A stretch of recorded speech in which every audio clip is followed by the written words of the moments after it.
আসসালামু আলাইকুম সুপ্রিয় ফুটবল ফ্যান 2026 ফুটবল বিশ্বকাপ বাছাই পর্বে চলতি অক্টোবর মাসে আর্জেন্টিনার ভেনেজুয়েলা এবং বলিভিয়া এই দুটি ম্যাচের জন্য 27 সদস্যর শক্তিশালী স্কোয়াড প্রকাশিত করেছেন আর্জেন্টাইন কোচ লিওনেল স্কালোনি।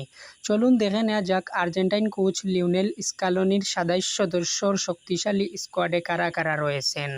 তার আগে বন্ধুরা, আপনাদের কাছে একটা ছোট্ট রিকোয়েস্ট, আপনারা যদি আমাদের চ্যানেলে নতুন হয়ে থাকেন তাহলে প্লিজ চ্যানেলটি সাবস্ক্রাইব করে পাশে থাকবেন।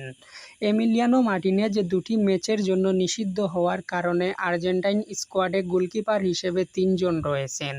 তারা হলেন Walter Benitez, Geronimo Rulli, Juan Musso. Defender হিসেবে স্কোয়াডে রয়েছেন 8 জন।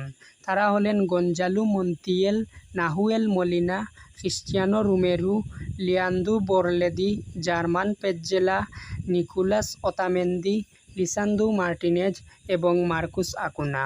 মিডফিল্ডার হিসেবে জায়গা পেয়েছেন আর্জেন্টিনার স্কোয়াডে মোট 8 জন।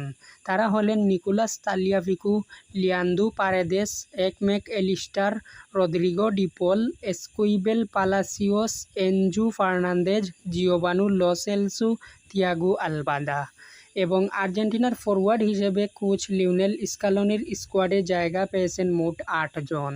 তারা হলেন Lionel Messi, Lautaro Martinez, Julian Alvarez, Valentin Carboni, Paulo Dybala, Alessandro Garnacho, Nicolas Paz এবং নিকোলাস গঞ্জালেস।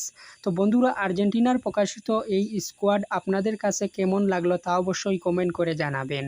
ভিডিওটি যদি আপনাদের কাছে ভালো লেগে থাকে তাহলে একটি লাইক দিবেন। আর হ্যাঁ, এতক্ষণ আমাদের সাথে থাকার জন্য ধন্যবাদ সবাইকে। আল্লাহ হাফেজ।